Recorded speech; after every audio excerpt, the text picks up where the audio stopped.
We are back on Taking Care of Business on Kern Radio Newstalk 1180. Our in-studio guests are Kate Eucce and Tracey Reynolds. Kate, I've been confused. I don't understand the difference between Alzheimer's and dementia.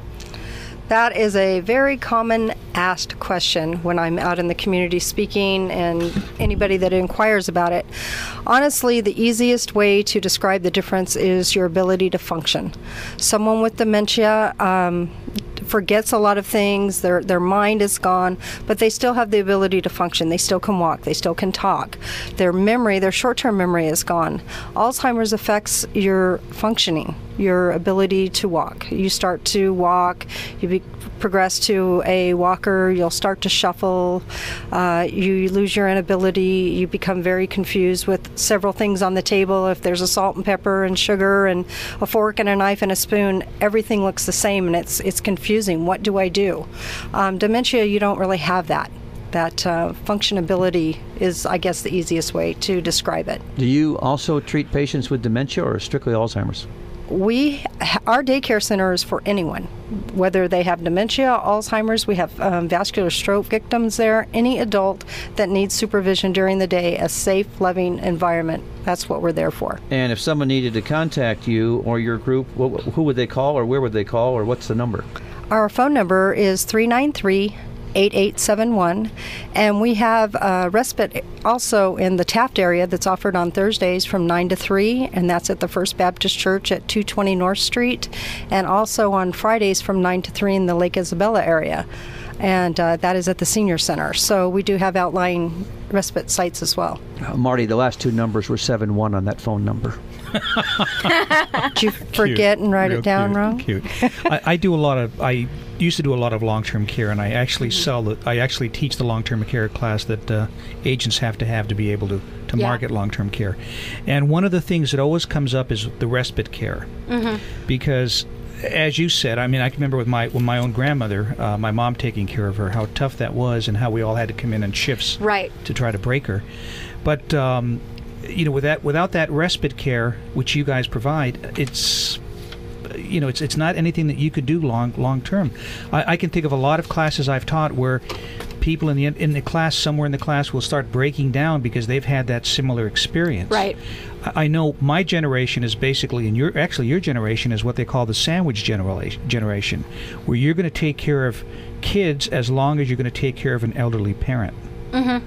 And that's true. That's a scary proposition. That's true. The baby boomer sandwich generation, they call it a lot of things. And statistics show that the caregiver is passing long before the person with the disease because they're not able to care for themselves.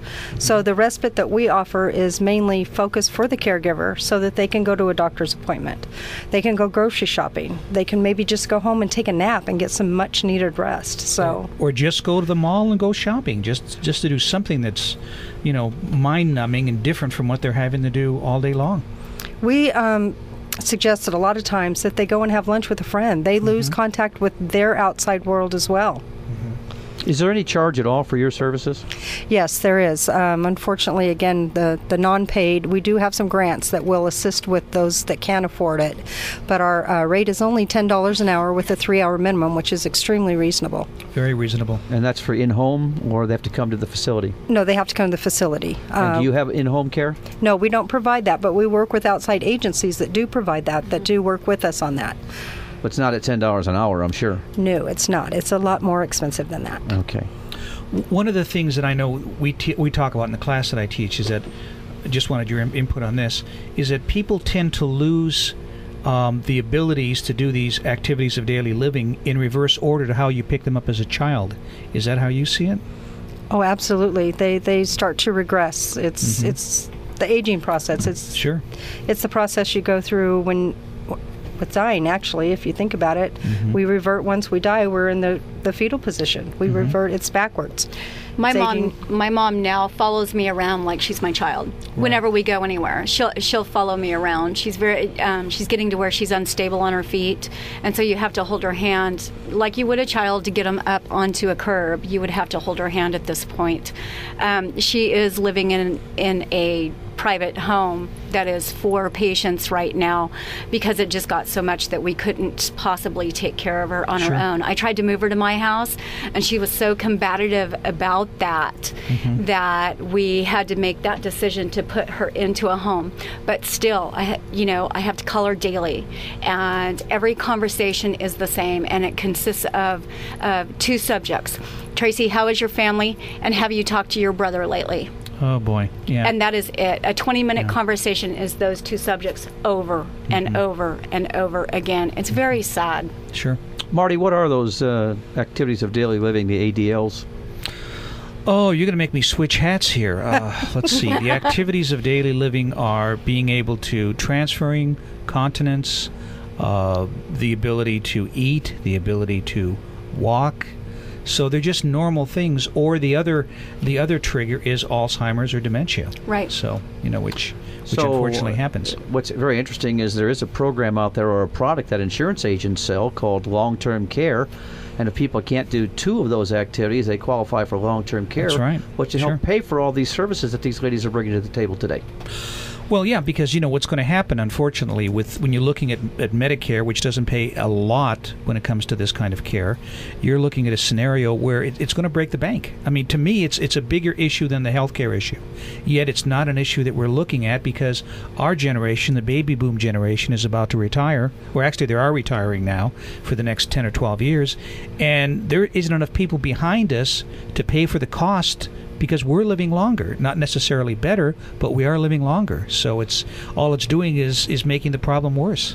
That's correct, and that is what they're finding is that we live longer, so therefore we are actually, I believe people had Alzheimer's a long time ago, but because we died much younger, they weren't really. Sure. It wasn't addressed, absolutely. Yeah. And also the Veterans Administration will pay for these benefits. It takes a while to get them. Yes. But it is a paid benefit through that. But if you're a veteran. If you're a veteran, right. Or if you're a surviving spouse of a veteran as well. Yep. We're having a conversation with Kate Eucce and Tracey Reynolds from ADAKC. Well, one of the great things that's coming is we don't have to worry about people getting Alzheimer's with the new Patient Protection and Affordable Care Act because they're going to pull the plug on Grandma. That's a very good point. Unfortunately, it is a good point, and it's really going to take place unless we get rid of this Obamacare. Yeah. I can't talk politics. Well, I can. You can, Tracey. Go for it. And let me tell you, if we went back to our Christian values, what this land was based on, our lives would be a lot better. Well, if you heard the first part of our show where we talked about prayer and in God we trust, you would see that you're right. Yeah. You're definitely right. No question about it. One thing that's making your issue out there, I mean, all of a sudden you've got famous people that have admitted that they're having this disease, and absolutely. When President Reagan, wrote that letter, I mean, it was really a heartwarming letter, and you could just kind of see him going through that process. Glenn Campbell, just recently announced that he has it. I had a question for you. Glenn Campbell, he said he's going to continue to play as long as he can. There's really no rhyme or reason to that, is there? I mean, he could play for another year or two. He could be done in 6 months. I mean, there's no time limit. It's different for everybody, isn't it? That's true, and he could continue to play depending on how early he started. It depends on what part of his life he's in. If he's in the earlier part when he was 30 and he wasn't playing at that time, that's the part he's going to remember. It actually depends on where he is in life. He could play up to the very last minute. I mean, it's different for every single person.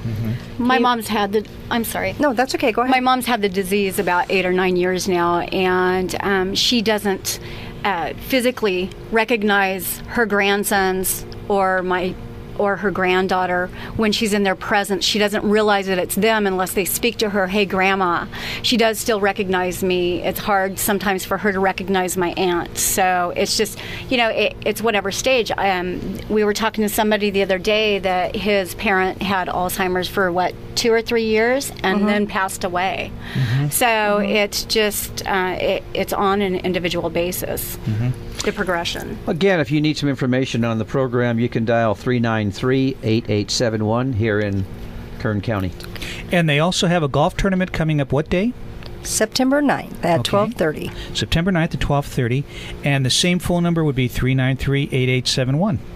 I have to tell you a little funny, well, not funny, but a little story about Alzheimer's. My ex-wife's grandmother had it, and we could see her slipping away. And she started putting us in the 1920s.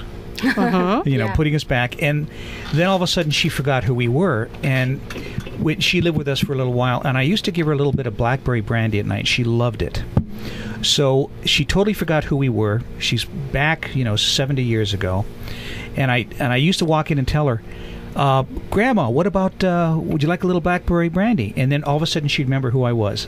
Yeah. She caught that memory and remembered it. Right. And it was just, it's interesting what people catch at that time. It is.